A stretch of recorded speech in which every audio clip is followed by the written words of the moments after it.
Good evening and welcome to Tucker Carlson Tonight. It's been more than a week since a California psychology professor named Christine Ford accused Judge Brett Kavanaugh of committing some form of sexual assault against her back in 1982. They were both high school students at the time.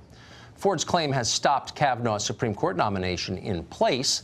Washington has been consumed by the debate ever since. A number of Senate Republicans are said to be undecided on the question of Kavanaugh's guilt or innocence. They say they'd like to hear more from Christine Ford on Thursday when she's scheduled to testify in the Senate. Strikingly, though, not a single Democrat remains undecided. Every one of them plans to vote against Kavanaugh. They've made up their minds. They don't need the evidence. And now this wrinkle. Tonight there are more allegations, consistent in many ways with the allegations we have already heard. Leading Democrats are calling these new claims powerful, compelling, and highly credible. They are all but daring Republicans to question the new accusers. The victims, they say, must be believed. Here's a selection of the charges. I saw Sarah Good with the devil!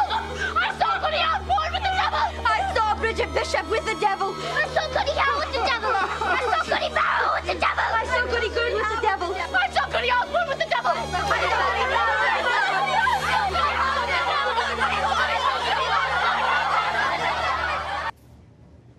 Oh, just kidding. That's a scene from The Crucible, which you'll remember is the Arthur Miller play about the Salem witch trials. Miller wrote The Crucible back in 1953. That was a time when liberals still cared about civil liberties and due process and the right to face your accuser. Miller wrote it as an allegory about the McCarthy hearings. The McCarthy hearings were a period the left deeply hated until they took power and recreated it themselves. Nowadays, you wonder if progressives still read Miller's play. And if so, are they outraged by it? Maybe not. It might seem completely reasonable to them. Mob accuses villager of witchcraft. Villager denies it because witches always deny it. Prove you're not a witch, they scream. The witch can't, proving beyond a doubt that she is, in fact, a witch. To the stake she goes. Chris Coons would understand this reasoning.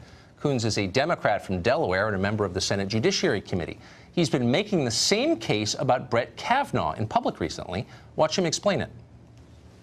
It is Judge Kavanaugh who is seeking a lifetime appointment to the Supreme Court and who I think now bears the burden of disproving these allegations rather than Dr. Ford and Ms. Ramirez. So even those of you who are absolutely dead certain that Brett Kavanaugh is guilty as hell because you saw it on CNN would have to admit that this does put him in a tough spot. The rest of us assume the Constitution guarantees us the presumption of innocence when we're accused. Brett Kavanaugh no longer has that protection. It's up to him to clear his own name.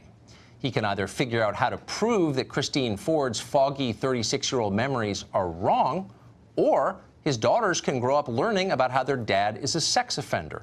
That's his choice. So what does he do next? How do you disprove an accuser who can't even tell you when or where you supposedly committed the crime? Well, the FBI, of course.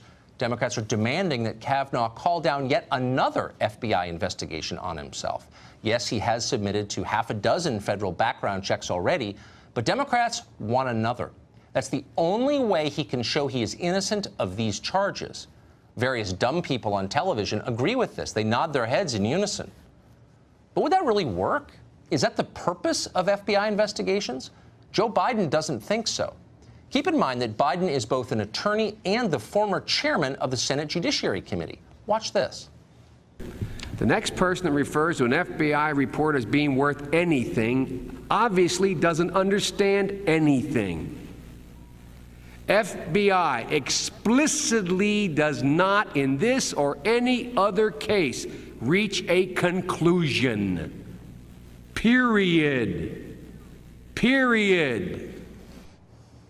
Okay, we fooled you again. That is Joe Biden from the 1991 Clarence Thomas hearings. Biden was on the other side of the debate then, so naturally he had completely different views from the ones he holds today. What hasn't changed are the inherent limits of an FBI investigation. Democrats know that, of course, but so what? Proving or disproving a recovered memory is not the point. The point is destroying Brett Kavanaugh. It's worth saying that most Democrats in Washington don't really hate Kavanaugh personally. He's hardly an abrasive character, as you learned if you watched his interview with Martha last night. There's nothing personal about any of this. Kavanaugh stands between the Democratic Party and the power it seeks. He is in the way. he must be crushed, in this case, along with his wife and his 2 little girls. Sorry, that's the cost of winning. No omelets without some broken eggs. The problem is that outside party headquarters in D.C., people out there don't understand this. When they hear a U.S. Senator call Brett Kavanaugh a sex criminal, they believe it. Why wouldn't they believe it? Because that's the other thing that never changes, ever. Human nature. There's a mob instinct in people, a gut-level desire to worship the powerful and hurt the unpopular. It's always there, in every population, in every country, from the beginning of time until now. Wise leaders know that. Wise leaders fear that. They try to keep it contained. They never stoke the mob instinct. Once unleashed, there is no controlling where a mob winds up or who it destroys. You can tell a mob is building by the way people start talking, like this. I think there's a compromise here, and well, hear me out on this. So Kavanaugh gets confirmed to the Supreme Court. Okay. Well, in return, we get to cut that pesky penis of his off in front of everyone. So that's where we are. Castration. Medieval moments call for medieval remedies. And this is definitely a medieval